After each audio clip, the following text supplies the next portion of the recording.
Boa tarde a todos. Quem estiver aqui já agora conosco, seja muito bem-vindo.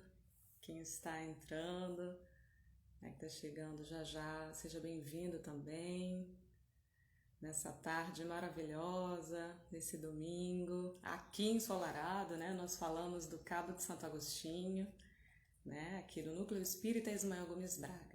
Então vamos para mais um momento de palestras na tarde de hoje, né? De palestra com o nosso irmão Ronaldo Menezes Júnior, que já chegou e aí já se convidou para participar da live. Então vamos aceitar para a gente fazer a leitura do nosso exórdio. Todos muito bem-vindos. Só um momentinho aqui, fazer alguns ajustes técnicos. Então, vamos convidar Ronaldo Júnior a participar conosco, palestrante da tarde de hoje. Ronaldo, chegando. Olá, Olá, Ronaldo, boa tudo certo? tarde. Tudo bem? Boa tarde. Tudo ótimo, graças a Deus. Graças a Deus, tudo certo. Então, vamos fixar o tema da tarde de hoje, da nossa conversa? Vamos lá. Boa tarde a todos que estão nos saudando agora de suas casas e o nosso desejo é que todos estejam bem, né? Fiquem bem, Estejam bem. saudáveis, né? Na paz de Jesus. Então, esse é o tema que nós vamos trabalhar hoje. Conhece esse tema, Ronaldo? Já ouvi falar, viu? Já ouviu falar? Será que tem alguma coisa a Que ver acontece com... no momento da morte. Será que tem alguma coisa a ver com a palestra de hoje? Com a nossa conversa de É, hoje? lembra vagamente o tema, viu? Lembra vagamente. Né? Então, é sobre isso, nossa, que tema forte, né? E tão necessário, especialmente nos dias de hoje, né? O que É acontece verdade, no é verdade. momento da morte? Será que a gente morre, Ronaldo? E como é que é isso, né? Como é que isso acontece? Vamos ver, né? Vamos descobrir isso daqui a pouquinho. Isso, vamos descobrir. Então, mais uma vez, boa tarde a todos. E vamos para a leitura do nosso exórdio, que a gente está com o livro Agenda Cristã, na psicografia de Chico Xavier, pelo espírito André Luiz. Entendo. Hoje é a lição 45, com o título Sempre Chamados. Quem que é sempre chamado, né? Sempre chamados. E André Luiz vai dizer o seguinte: Quem que atende? o cristão é chamado a servir em toda parte. Na casa do sofrimento, ministrará consolação. Na furna da ignorância, fará esclarecimento. No castelo do prazer, ensinará a moderação. No despenhadeiro do crime, sustará quedas. No carro do abuso, exemplificará sobriedade. Na toca das trevas, acenderá luz. Tudo isso cristão está fazendo, diz André Luiz. No nevoeiro do desalento, abrirá portas ao bom ânimo. No inferno do ódio, multiplicará bênçãos de amor. Na praça da maldade, dispensará, vai distribuir o bem. No palácio da justiça, colocar-se-á no lugar do réu, a fim de examinar os erros dos outros. E finaliza dizendo: em todos os ângulos do caminho, encontraremos sugestões do Senhor, desafiando-nos a servir. Maravilhoso, né? Sem dúvida, sem dúvida. E isso nos recorda André que Luiz não dá alguém, ponto sem nó, não. não é? Isso nos É recorda, verdade. Ronaldo, que alguém disse que não veio para ser servido, na verdade, mas veio para servir E o que quiser ser simplesmente, o maior, seja o menor de todos. seja menor.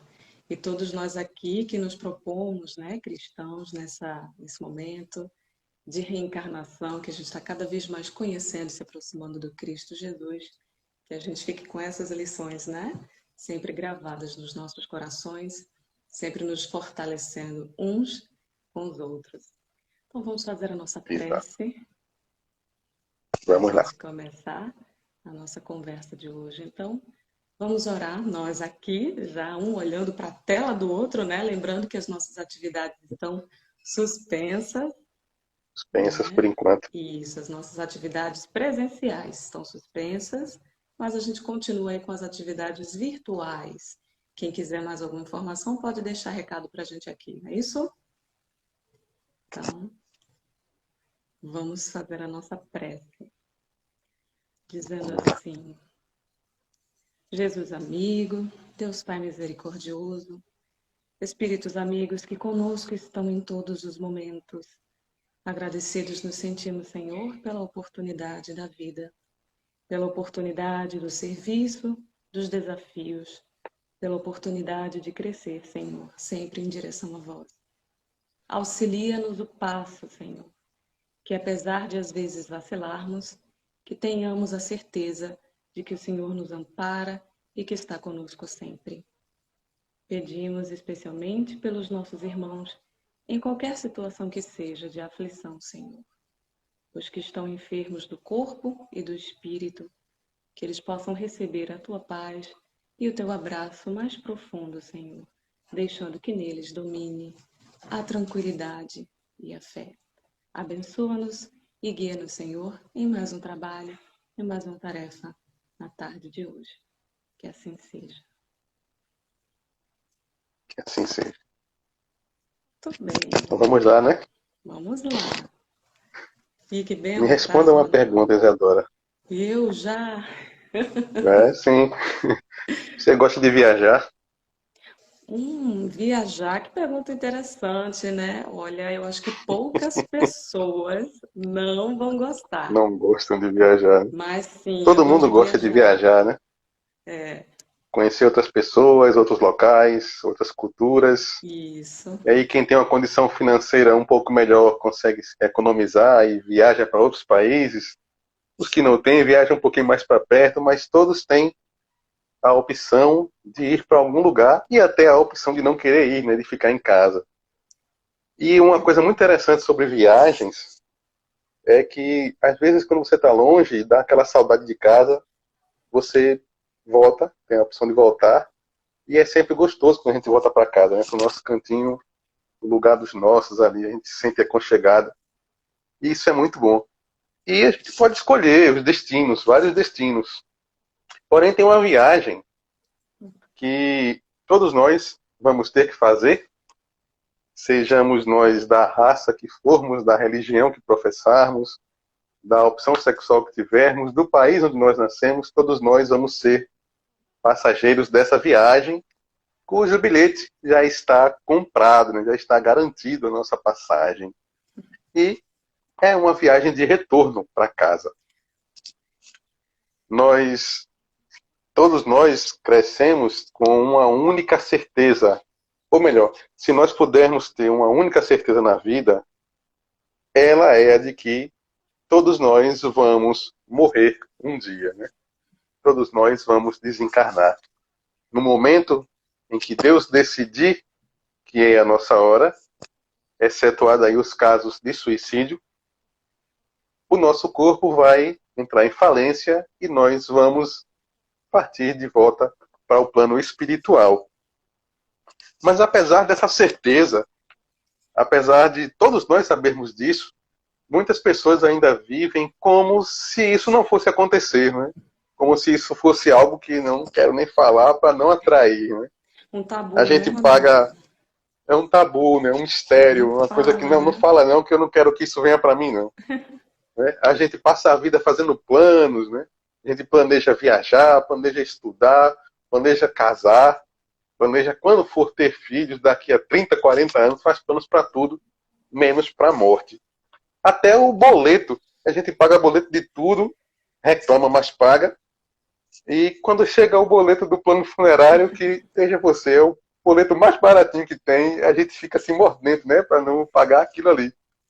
Como Interessante. se não fôssemos precisar dele. Mas não dá muito para recriminar as pessoas não com relação à morte, dessa aversão à morte, porque a gente passou, a gente ainda passa, muito tempo com a ideia de que a morte significava o fim, né? era o final de tudo. O túmulo representava a completa ausência dos nossos amores, dos nossos sonhos, dos nossos planos. E isso ninguém quer, né? Ninguém quer pensar no fim dessas coisas. Além disso, toda a representação gráfica da morte, toda a iconografia que é atrelada à morte, não é muito agradável, né? É uma caveira, imagina você, um esqueleto, com uma túnica preta segurando uma foice. Nossa, Realmente não é algo que a gente tenha simpatia, né? exatamente. Vá para lá, vá para lá, Que não venha para esteja perto de mim, agradável, não, né? né? E assim por muito tempo. Mas aí, quando Jesus esteve conosco aqui na Terra, encarnado, ele colocou a morte na fila do RH, né? Porque depois de desencarnar na cruz, 3 dias depois ele retorna. E diante daquele olhar dos discípulos, dos apóstolos, daquele olhar incrédulo, ele diz, o fim não é o fim. Não existe esse fim que vocês temem. Estou aqui para provar que não é. E um pouco depois de Jesus, temos Paulo de Tarso, que vem aquela frase que a gente gosta muito, né? A tapa sem mão, dizer que viver para mim é Cristo, morrer para mim é lucro, né? E a gente ainda fica meio que assim, tá aqui conversa, né? Morrer é lucro. Mas Paulo dizia isso com a convicção de que sabia que a morte para aqueles que seguem, que servem a Jesus, não é nada assustador. Mesmo assim, a humanidade continuou com aquela ideia daquela morte cadavérica, assustadora. E na Idade Média é a vez de Francisco de Assis trazer para a gente um poema lindo chamado Cântico das Criaturas. Se você não conhece, eu lhe sugiro que procure na internet, que vale muito a pena. Cântico das Criaturas, onde Francisco diz: Bendito sejas, meu Senhor, pela nossa irmã, a morte corporal, da qual nenhum ser vivente vai escapar. Né? E por fim, no século XIX, vem a doutrina espírita, através do trabalho de codificação de Allan Kardec, e pega a morte e joga na parede e faz o que quer com ela. Repete o que Jesus confirmou, que ela não existe, e vai além, né? Esquadrinha, começa a estudar tudo que refere-se à morte e constata: a gente não acaba, a gente nunca vai acabar. Né? Os nossos amores não vão se encerrar, os nossos planos, eles vão poder se concretizar. Tudo aquilo que a gente tem aprendido não vai ser em vão, porque a vida não vai parar. Então, Né? É Ronaldo, como diz André Luiz, pode que falar. maravilha que você traz para a gente, né, essas definições maravilhosas, e aí a gente constata. A morte, ela existe, né? Ela existe, vai chegar para todos nós. Mas ela Uhum. não é o fim. É só um momento, é só uma passagem.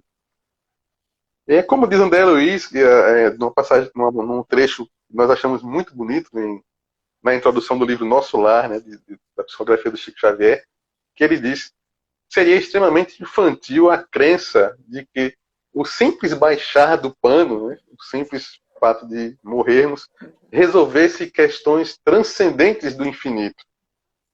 Uma existência é um ato, um corpo, uma veste, um século, um dia, um serviço, uma experiência, um triunfo, uma aquisição, e uma morte, um sopro renovador. Renovador. É, renovador. Apesar disso, muita gente ainda não gosta da ideia da coisa, né? Não, até mesmo entre nós espíritas, nós encontramos pessoas que dizem assim: eu respeito a morte, mas ela quer passe longe. E nesse capítulo que estamos conversando hoje sobre do livro O Céu e o Inferno, Kardec nos traz um estudo muito precioso sobre o que acontece conosco no momento da morte, né? No momento em que a gente está ali se desligando, desencarnando. E é um capítulo bastante extenso e nós, de antemão, sugerimos que vocês deem uma lida nesse capítulo, no livro O Céu e o Inferno, chamado O Passamento. E uma das coisas interessantes, a primeira coisa interessante que Kardec observa é que, no momento da morte, algumas pessoas ficam tranquilas. É como se estivessem dormindo, né? Tem até um ditado, né? Morreu dormindo, né? Que coisa linda, morreu dormindo.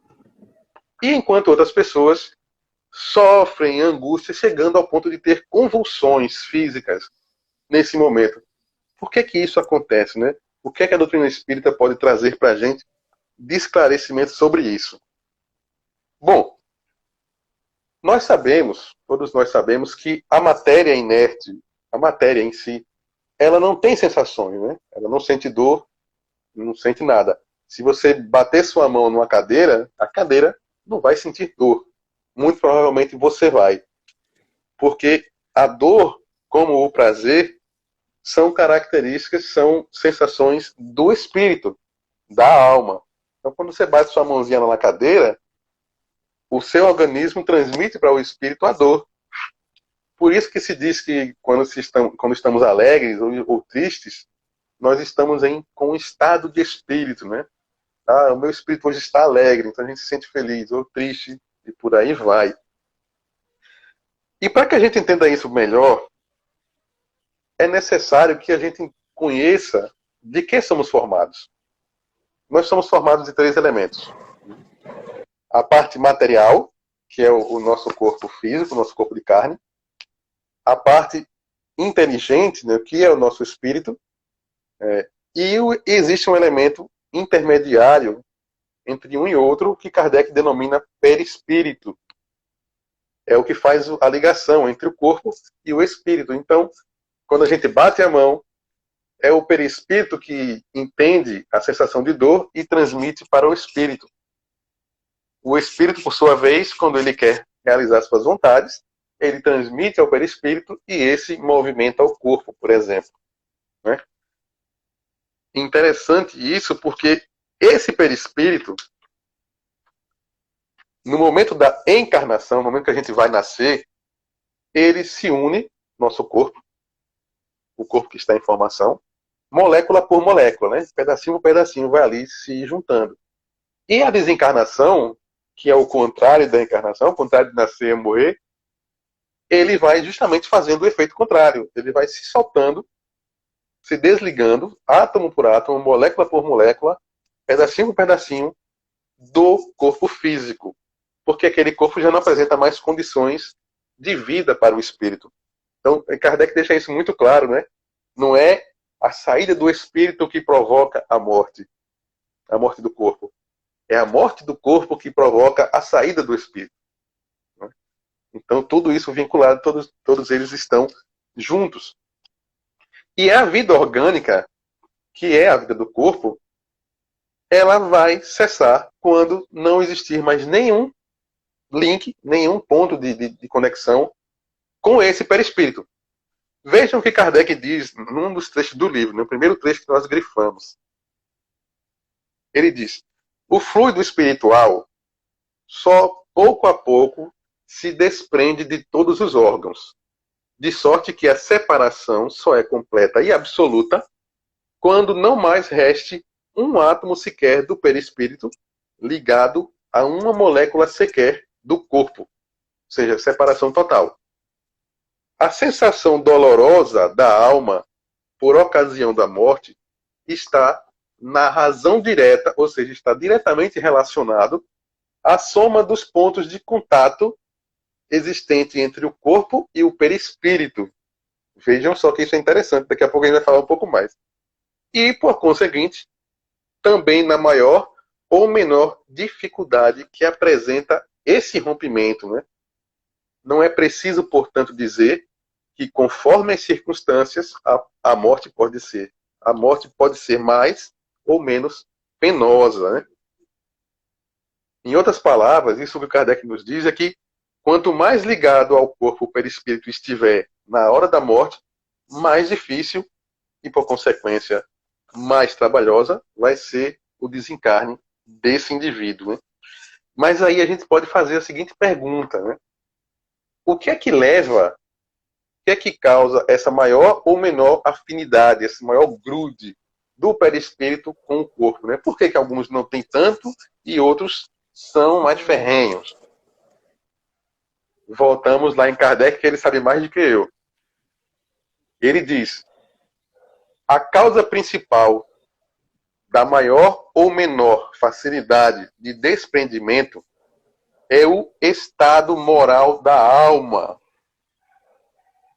A afinidade entre o corpo e o perispírito é proporcional ao apego à matéria, que atinge o seu máximo no homem, cujas preocupações dizem respeito exclusiva e unicamente à vida e gozos materiais. Ao contrário, nas almas puras, que antecipadamente se identificam com a vida espiritual, o apego é quase nulo. E desde que a lentidão e a dificuldade do desprendimento estão na razão do grau de pureza e desmaterialização, ou seja, falta de apego material da alma, só depende de nós tornar fácil ou penoso, agradável ou doloroso esse desprendimento.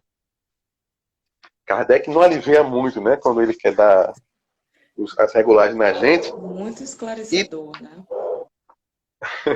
E essa frase dele aí, essa fala, se a gente for traduzir isso em um exemplo, por exemplo,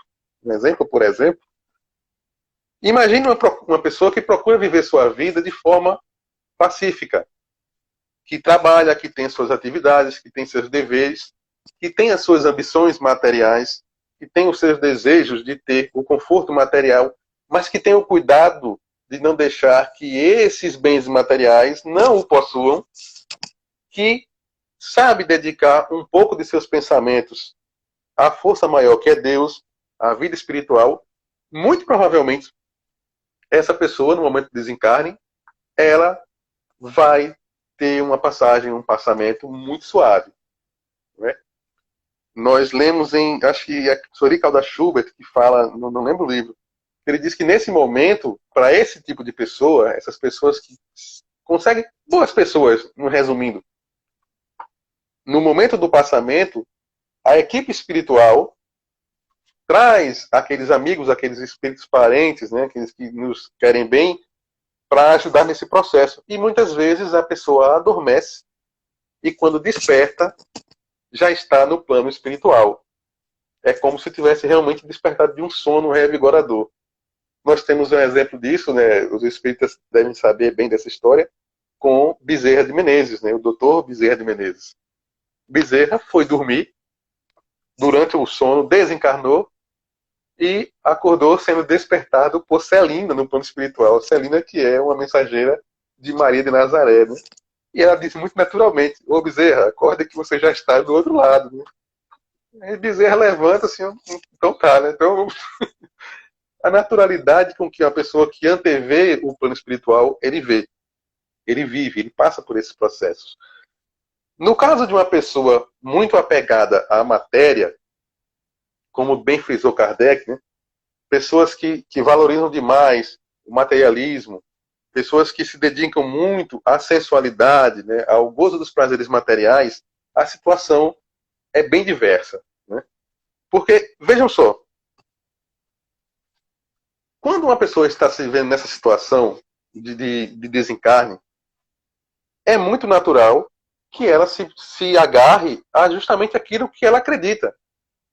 Então, se uma pessoa vive completamente voltada para as coisas materiais, é compreensível e até é óbvio que ela vá se agarrar àquilo que ela sabe que é verdade, a única verdade que ela conhece, que é a matéria, que é o corpo. E aí o perispírito fica lá, naquela dificuldade, porque o espírito, que é o ser pensante, está induzindo, está dando aquela ordem: se agarre, se agarre, se agarre, porque eu não quero sair daqui. Ronaldo, E esse momento... é Sim? aquela questão, né, que Jesus falava, o tesouro e o coração, né? Onde está o teu tesouro, aí também estará o teu coração. E esse momento, Isadora, para essas pessoas, ele é sempre acompanhado de dúvida, de insegurança, de angústia, de medo, porque é algo completamente novo que começa a se desenrolar diante daqueles olhos, nos olhos daquela criatura. Né? Mas, ainda assim, existem o amparo para essas criaturas. Sabe? Ninguém se passa por essa situação sozinho. Claro que cada um responde perante a lei de acordo com o que tem feito, com o que tem sentido, com o que é. Existe uma frase muito interessante, né, que eu creio que é de Joana de Ângeles, a gente repete muito. Ela diz assim: morre-se como se Como viveu. você vê. Exato. Né? E isso nos leva a fazer uma pequena reflexão para momentos oportunos.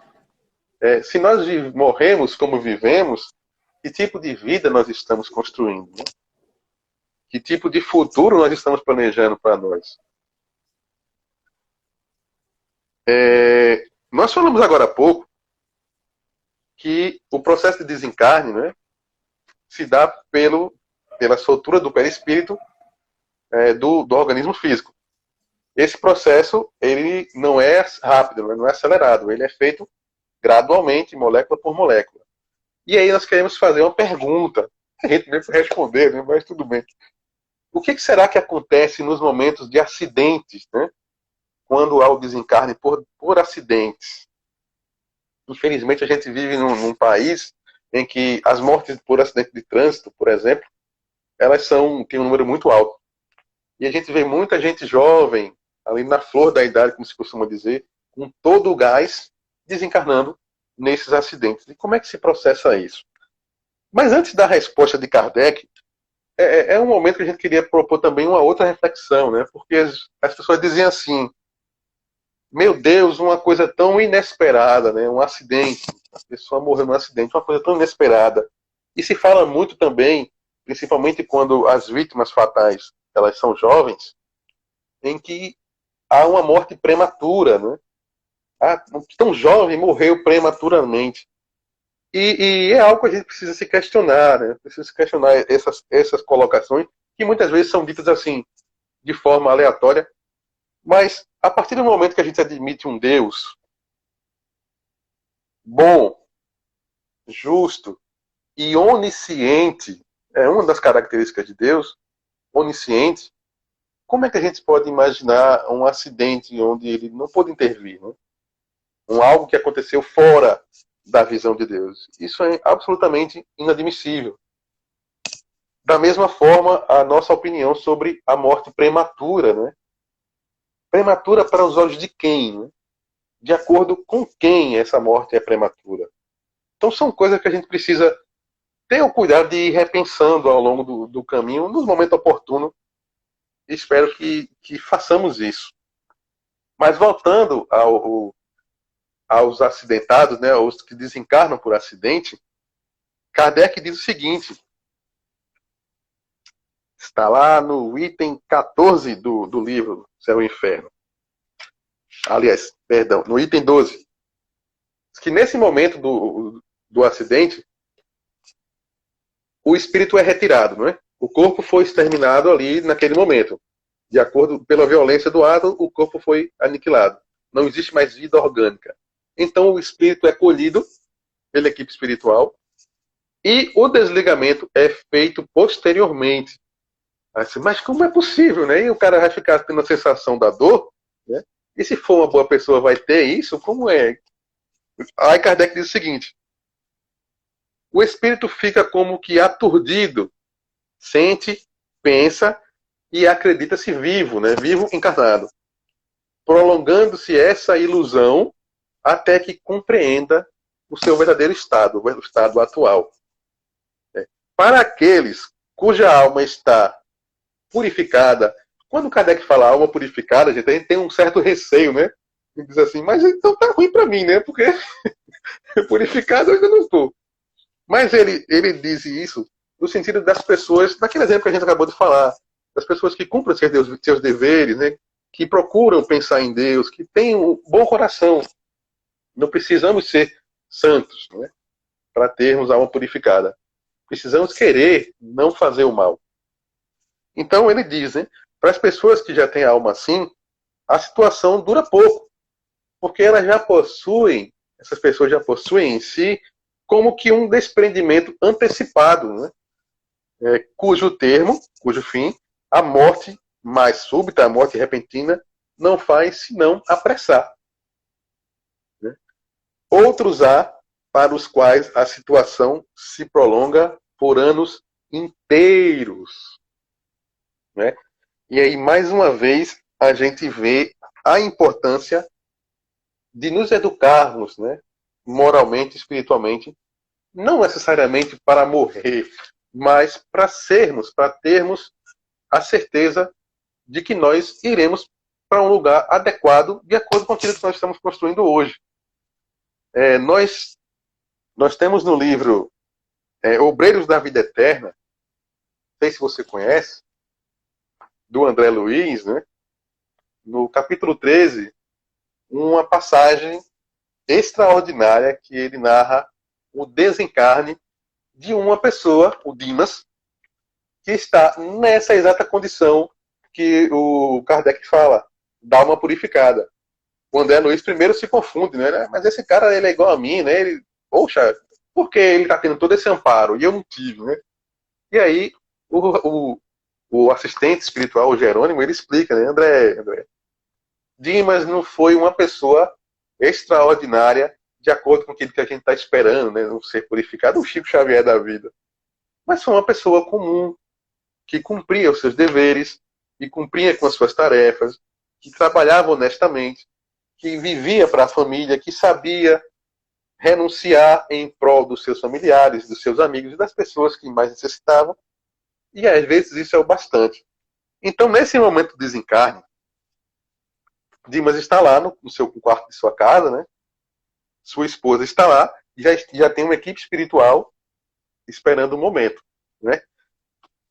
E aí se percebe uma coisa muito interessante, que aí muita gente vai dizer assim, poxa, isso é até maldade, mas não. Nesse momento em que Dimas está lá deitado, a sua esposa está ao lado da cama, já tem dias, né, que ela está ali, incansável ao lado da cama, e ela está derramando sobre Dimas, psiquicamente, uma rede de amor, uma rede de prendimento. O amor dela está retendo Dimas, está impossibilitando o desencarne de Dimas. Aí você pode me dizer assim, mas isso é ruim, né? A pessoa está ali se derramando em amor por mim, e isso é ruim? O amor nunca é ruim. O que complica é a nossa concepção de amor, né? O nosso apego ao ser amado ou qualquer outra coisa, e a gente sempre tem a impressão de que estamos amando demais, mas não. Estamos nos equivocando. E aí, a primeira coisa que era preciso que a equipe fizesse era retirar a esposa dali, né? Para ela relaxar. Então, o que acontece é uma coisa que muita gente também vai identificar aí em vários casos. Dimas sofre uma melhora física súbita. Sabe quando o doente está ali, de repente acorda, tá bom, ele fala, olha, fulano tá melhor. Aí ele acorda com os olhos lúcidos, né? A esposa olha assim e faz, que coisa boa, você não está se sentindo bem? Está me sentindo bem. Ela chama o médico examina. Esse cara tá novo, mas ele precisa de repouso absoluto. E aí o Dimas diz, né, para a esposa, meu amor, vá descansar, porque eu estou vendo que você está muito cansada. Durma um pouco, porque eu posso precisar de você e você vai estar muito desgastado. E ela sai do recinto e vai dormir, né, vai descansar em um recinto ao lado. Nesse momento, a equipe espiritual começa a agir, né? Dimas tem aquela sensação de que os seus dias na Terra estão findos. E ele é induzido pela equipe espiritual a fazer uma oração, a fazer uma prece. E ele faz uma prece a Jesus e se refere com extrema humildade, dizendo o seguinte, só uma frasezinha que a gente tirou, ele pensando em Jesus, dizendo, Jesus, tu curastes paralíticos e cegos, por que não te compadecerias de mim, que sou um miserável peregrino na terra? Né? Aí, uma oração de extrema humildade, se colocando diante de Jesus. E nesse momento, quando pensa em Jesus, ele lembra da crucificação, do Calvário do Cristo. Mas não fixa a imagem da cruz. Ele pensa que naquele momento Maria estava ali, né? Maria, a mãe de Jesus, estava ali, velando pelo Filho crucificado. E ele faz a prece, então, dirige a prece para Maria. Mas olha, você esteve lá, né, quando Jesus precisou. Então eu estou rogando a você, Maria, que permita que a minha mãe também venha velar por mim neste momento. E O André Luiz fala que uma coisa linda acontece, diz que do coração do Dimas começam-se a jorrar focos de luz e abre-se uma passagem e dessa passagem sai uma senhora, cabelinhos brancos, e André Luiz olha de lado, né, e ela faz, eu sou a mãe dele. E ele está lá, inconsciente. Ela vai, o espírito da mãe se posiciona na cabeça, coloca a cabeça dele no colo e fica ali fazendo todo o carinho. Né? E o Dimas sente uma paz e uma serenidade inexplicáveis. A equipe então começa o processo de desligamento, de desatar os laços que prendem o perispírito ao corpo. E o André Luiz narra isso com detalhes assustadores. Assim, primeiro o pé, depois a barriga. Ele sai mostrando o que acontece em cada ponto, até o momento em que o corpo perispiritual de Dimas se eleva acima do cadáver, e é amparado pela mãe e pela equipe espiritual. E ele desperta, né, abre os olhos já no plano espiritual, e a primeira coisa que ele vê é a mãe. Né? Mãe? E aos poucos a equipe vai orientando e vai esclarecendo que ele havia deixado o plano físico. Naturalmente, como em toda pessoa que tem uma família e se preocupa com os familiares, a primeira resposta de Dimas a tudo é se preocupar com os que ficaram. Mas e minha esposa, né? E meus filhos? E as contas? E toda a situação? E Jerônimo, que é o assistente espiritual, diz: agora você precisa confiar em Deus. Porque eles são filhos de Deus antes de serem seus filhos. Isso é algo que a gente deve sempre estar pensando nesses momentos, que eu sei que a morte incomoda, né? Principalmente quando é algo que a gente ama, alguém que a gente fica abalado. Porque, claro, o amor também tem isso. Mas sempre ter essa confiança de que Deus está no controle de tudo, como a gente costuma dizer, né? Exato. Tem uma passagemzinha aqui que eu acho muito interessante,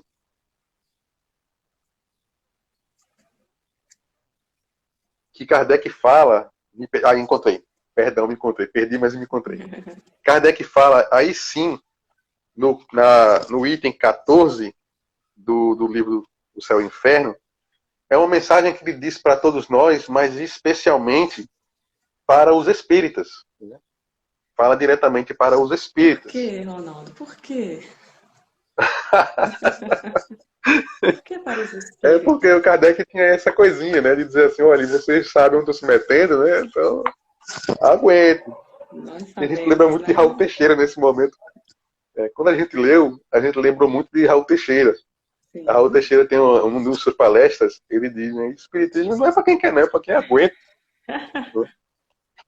Tem muito isso também. Às vezes a gente adentra no espiritismo achando que vai encontrar um afago para as nossas tolices.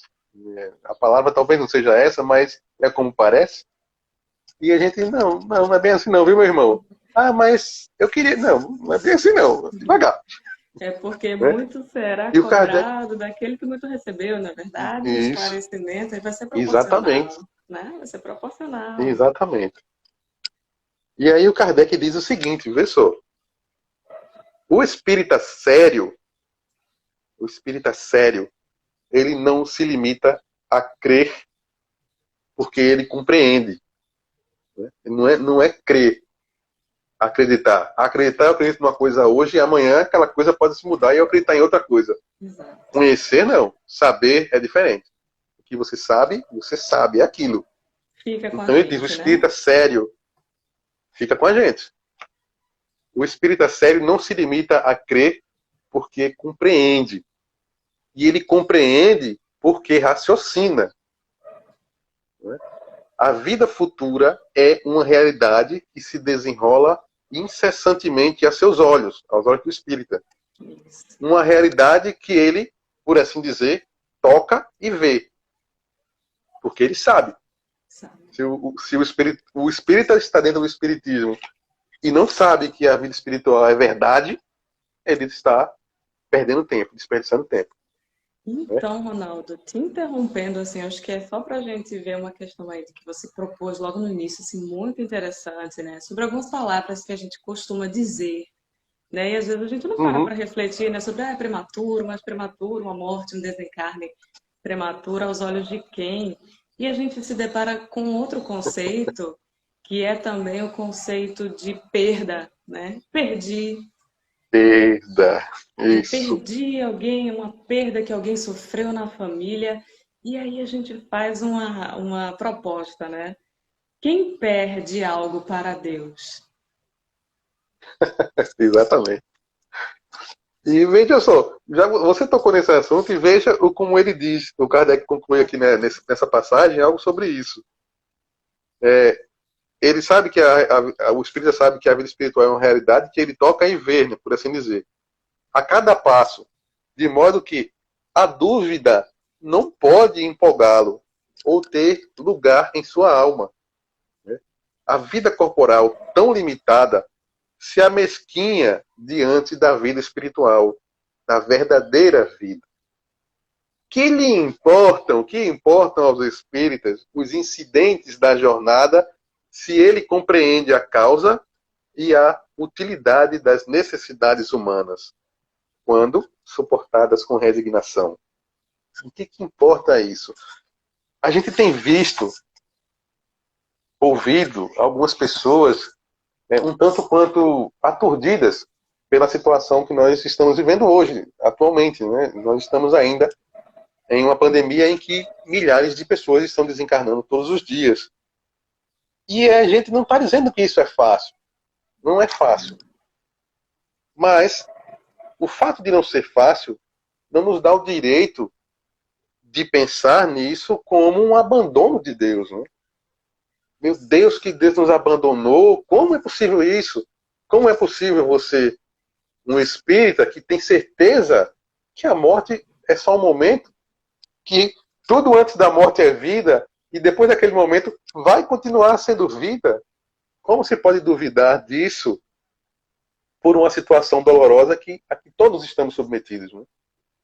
É um tanto quanto egoísta, é um tanto quanto irrefletido uma opinião dessa forma. Por isso que o Kardec diz, o espírita sério não pode alimentar essas dúvidas, não pode guardar essas dúvidas na alma, porque ele sabe que esta vida que nós temos aqui é passageira. Se nós vamos com 100, se nós vamos com 20, com 30, só Deus sabe. Só Deus sabe.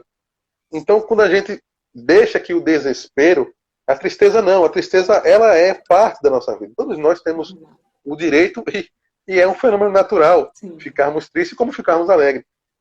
É natural. Mas entregar-se ao desespero é negar tudo o que nós sabemos de Deus. Né? Então, Isadora Matoso, nós gostaríamos de finalizar, não sei nem quanto tempo ainda resta aí, viu? Mas. Ainda temos 10 minutinhos. Ah, então tá bom. Gostaríamos de finalizar trazendo para todos nós, todas as pessoas que estão aí nos vendo, nos ouvindo, isso que acabamos de dizer, né? Que a morte existe sim. Ela é um momento. Todos nós já passamos por ela centenas, milhares, incontáveis vezes, e a gente continua aqui. Né? Exato. E todas as vezes a gente aprende um pouco mais. Todas as vezes a gente fica um tempo longe e volta para casa. Importante agora sabermos que tipo de casa nós estamos projetando para quando voltarmos. Porque se estamos nos apegando com extrema, me faltou a palavra, aos bens Devoção, né? materiais, com extrema devoção, isso, com Dedicação extrema demais, devoção aos né? bens materiais, é certo que esses bens não nos acompanharão ao plano espiritual depois da morte.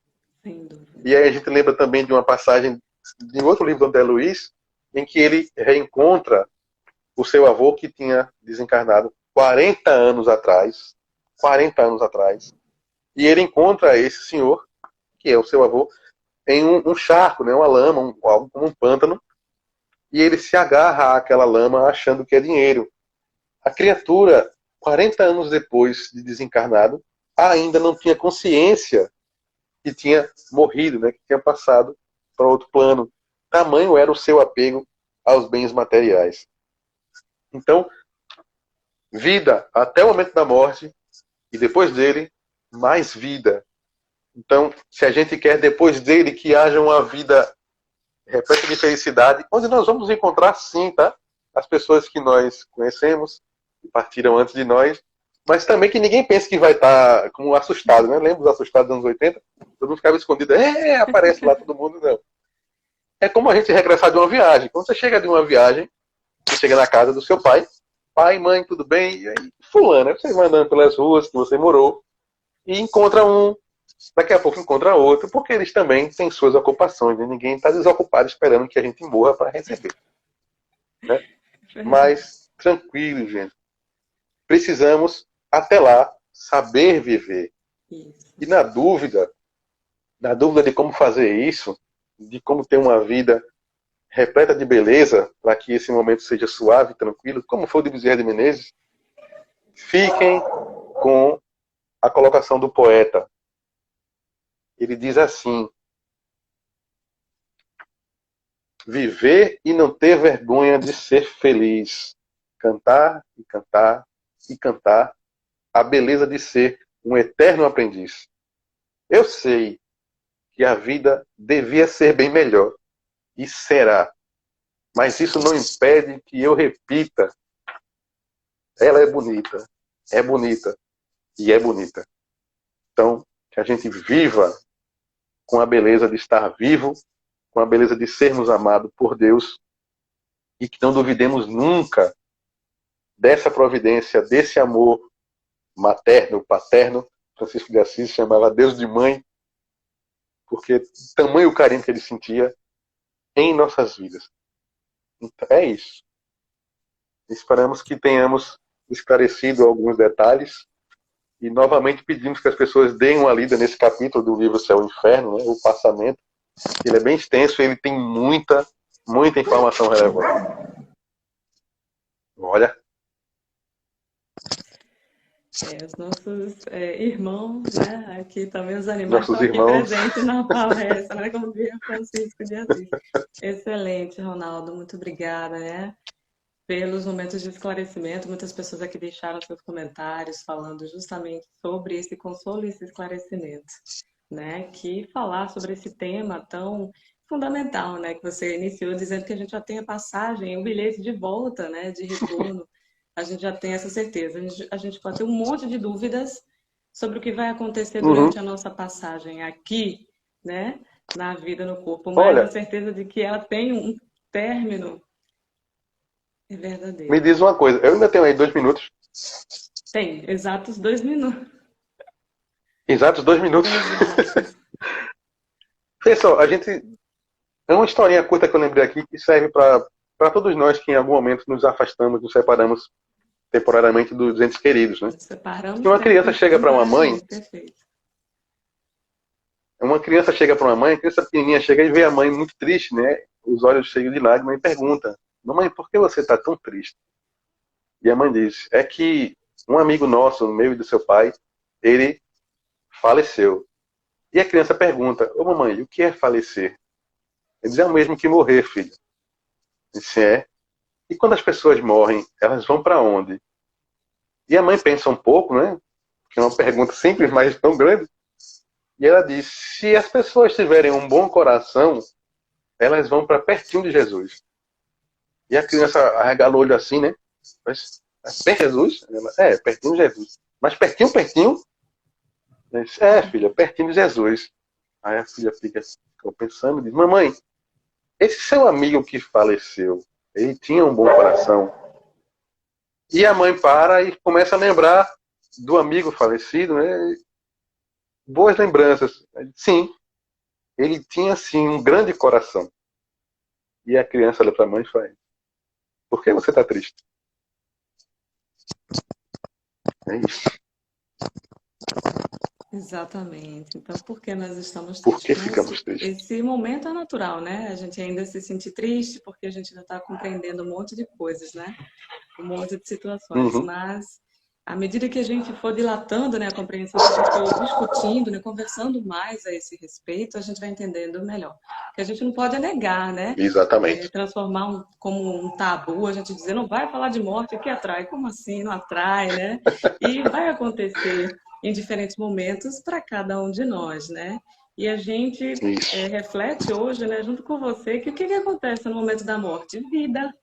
Então é mais vida que a gente vai ter, né? E a gente, aí, dependendo de como a gente vive, a gente vai encontrar a realidade de acordo com o que a gente construiu aqui. Então, fantástico, Ronaldo. Exatamente. Que bom, Exatamente. que alegria, né? Que consolo. E a gente tem essa certeza de que a gente não perde nada, porque a gente não possui, né, pessoas e sentimentos, né? Nós estamos sempre, né? Somos uma grande família universal, não é nem terrestre, é universal. Então lá também, né? Houve um comentário aqui de nosso irmão Neilton que ele fala: quando a gente encarna aqui, a gente morre aos olhos do mundo espiritual das pessoas, naquela convívio e vice-versa, né? A gente continua se encontrando, né, com as relações, mas de uma maneira mais restrita, como que acontece aqui, né? É isso aí. Exatamente. Então, agradecidos, né, por esse Mas momento só de agradeço. conhecimento. Pode falar. Não, só agradeço a oportunidade de mais uma vez, né, de estarmos aqui conversando e trazer os esclarecimentos da doutrina espírita é sempre algo que nos revigora, né? Faz um bem danado mesmo. Exato, exato. E vamos em frente, né? Sempre aprendendo e sempre consolidando esses ensinamentos em nós, que a gente possa perseverar cada vez mais, né? Para compreender e agir de acordo, né? Porque se a gente não sente agora, a gente vai sentir mais tarde. Né? O progresso ele vai acontecer, ele é, né? Para todos nós. Então, muito obrigada a todos que estiveram conosco, né, na tarde de hoje, que continuem nos seguindo, nos acompanhando aqui, que a gente vai ter sempre novidades, né, Ronaldo? Isso. Não paramos não, hein? Não paramos, não. Então, vamos Vem fazer a mais nossa coisa aí. prece, fazer a nossa prece de encerramento do trabalho de hoje e a gente se vê daqui a pouco, né, em outra oportunidade. Então, oremos.